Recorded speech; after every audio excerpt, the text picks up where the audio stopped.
Here is something that almost nobody tells you when they talk about sending humans to Mars.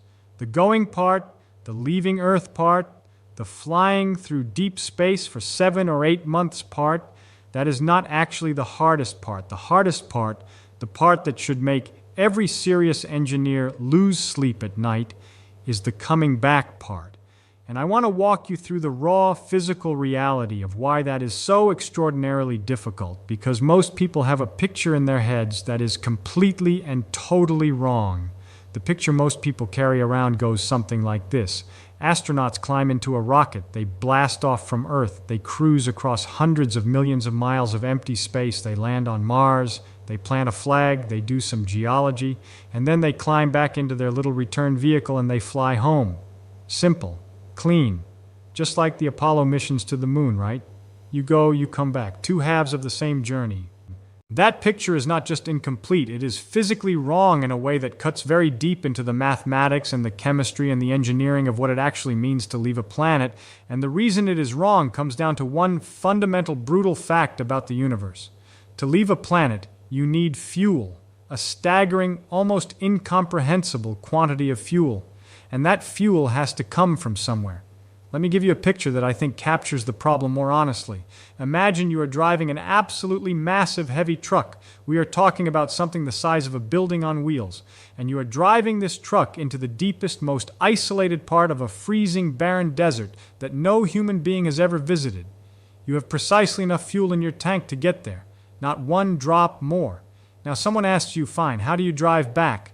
And the answer is not simply, oh, well, I will find a gas station. There is no gas station. There is no road. There is no human civilization within thousands of miles in any direction. To drive back, you have to build an entire chemical refinery from scratch. You have to dig raw materials out of the frozen ground. You have to synthesize highly volatile fuel using machinery you brought with you, powered by solar panels that keep getting buried under dust storms. And you have to do all of this while wearing a spacesuit because the air outside will kill you in about 90 seconds. That is the problem. That is precisely what we are talking about when we talk about leaving Mars. Now let me get into the actual physics of this, because the physics is where it gets genuinely fascinating and genuinely terrifying.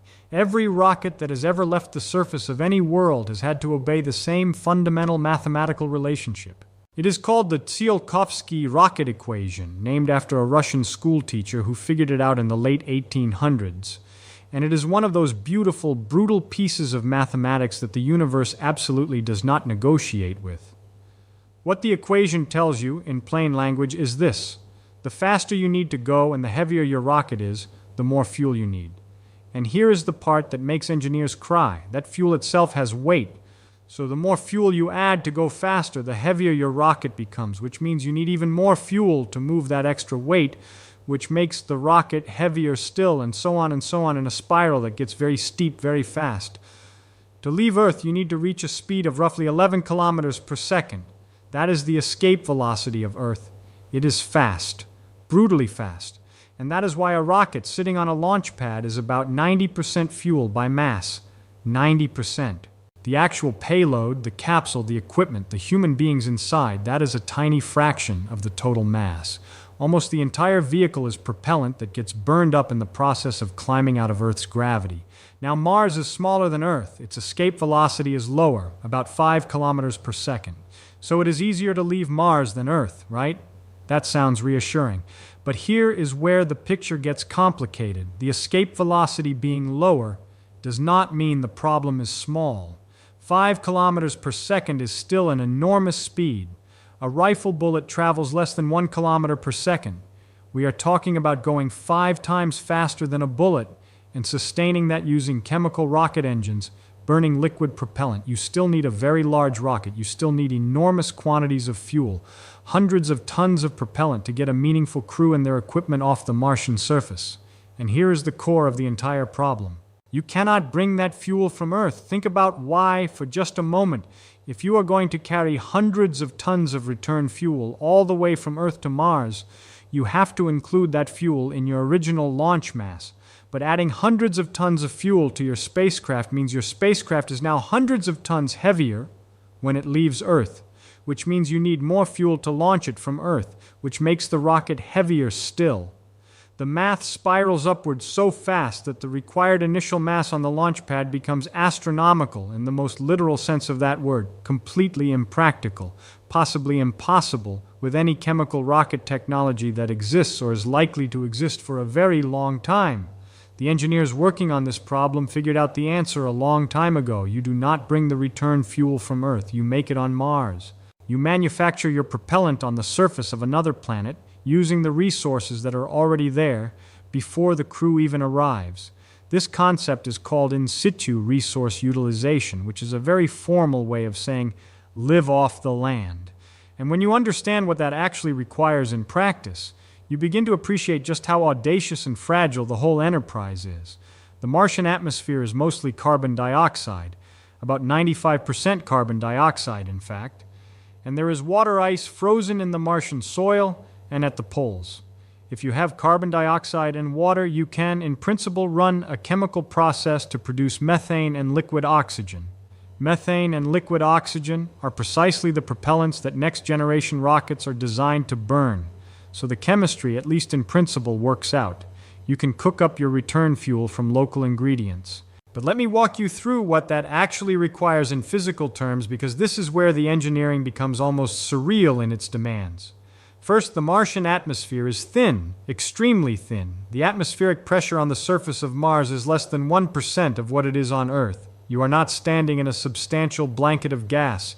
You are standing in what is essentially a hard vacuum, with a faint whisper of carbon dioxide floating around you. To collect enough of that gas to manufacture hundreds of tons of propellant, you need to pump and compress enormous quantities of atmosphere through your chemical processing plant. The equipment required to do this is massive, it is heavy, it consumes significant power continuously. Power. Let us talk about power for a moment. The chemical processes that turn carbon dioxide and water into methane and liquid oxygen require sustained electrical power. On Mars, the most practical source of that power is solar panels. But Mars is farther from the sun than Earth, so you get less solar energy per square meter of panel. And Mars has dust storms, not small local dust storms. Global dust storms that can cover the entire planet and reduce sunlight reaching the surface to nearly nothing for weeks or months at a time. During one of these events, your solar panels are essentially useless. Your propellant production stops. If this happens at the wrong time, your timeline collapses. And here's a thing that I find genuinely alarming when I think about it carefully. All of this infrastructure, the atmospheric processor, the electrolysis equipment, the liquefaction systems, the power arrays, all of it has to be deployed and operating correctly on Mars before human beings even leave Earth for the trip. Because the crew cannot launch from Mars without fuel. And they cannot wait around on Mars for years while the fuel factory slowly builds up its production.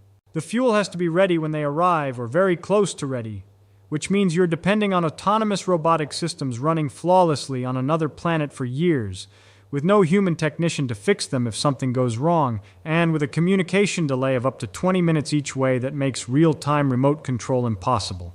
Think about what that means in practical terms. Every valve in that system, every pump, every seal, every sensor, has to keep working in conditions that are absolutely hostile to mechanical equipment. The temperature on the Martian surface swings by over 100 degrees Celsius between day and night in some regions. Materials contract and expand dramatically under those conditions. Lubricants that work fine at room temperature on Earth can freeze solid on a Martian night. Seals that hold pressure perfectly in a warm, controlled laboratory can crack and leak when they get cold enough. One failed pressure valve in the propellant production system is not an inconvenience. It is potentially a death sentence for the crew, because without that propellant, there is no way home. Earth has something that we almost never stop to appreciate. Earth has an industrial civilization. When a valve fails in a chemical plant in Texas, a technician drives to the warehouse and gets a replacement part. That part was made in a factory somewhere, and that factory was supplied by dozens of other factories. And the whole network of production and distribution and logistics that we call industrial civilization means that almost any broken component can be replaced in hours or days. Mars has none of that. Mars has precisely what you brought with you and nothing else. Every spare part you might ever need has to have been anticipated in advance and packed into your cargo manifest before you left Earth, 14 months or more before you need it. The thermodynamics of this situation are also worth sitting with for a moment. Liquid oxygen, which is your oxidizer, has to be stored at minus 183 degrees Celsius to stay liquid. Liquid methane has to be stored at minus 161 degrees Celsius. You are trying to maintain cryogenic temperatures in equipment sitting on the surface of a planet where the temperature swings wildly, where dust gets into everything, where there is no nearby supply of liquid nitrogen for cooling backup, and where the nearest repair facility is somewhere between 55 million and 400 million kilometers away, depending on where the two planets are in their orbits. This is not a casual engineering challenge.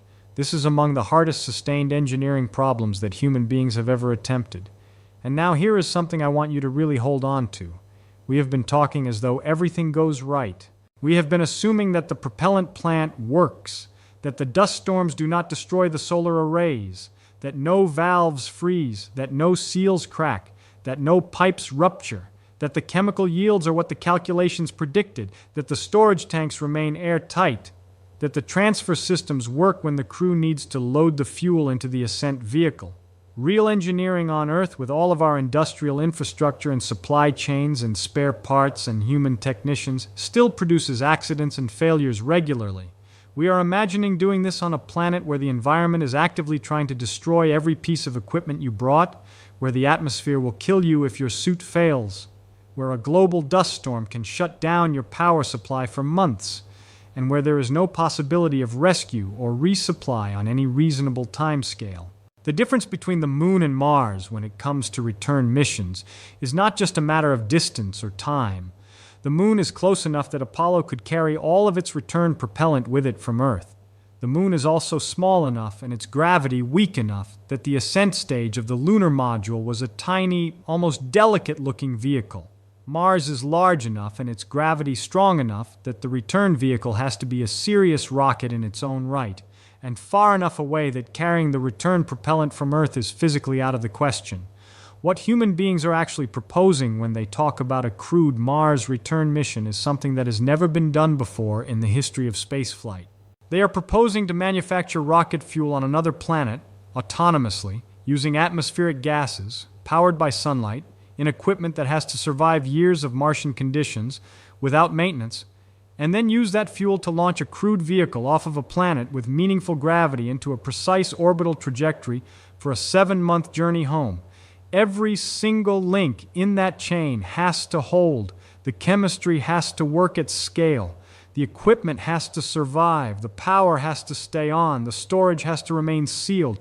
The ascent has to be timed with orbital mechanics that give a launch window only once every 26 months. This is not a reason to say it cannot be done. Human beings are extraordinarily clever, and the engineers working on these problems are among the most serious and capable people on the planet. But it is a reason to look at the problem with honest eyes and understand what it actually demands. Mars is not the Moon. Returning from Mars is not flying home from a camping trip. It is a thermodynamic and engineering challenge of a kind that we have genuinely never faced before, and the universe, as always, does not grant exceptions based on how much we want something to be easy. The rocket equation does not care about our ambitions. The freezing Martian night does not care about our timeline. The dust storms do not care about our fuel production schedule. The physics is the physics, and the physics is what it is. Understanding that is not pessimism. It is the beginning of actually solving the problem.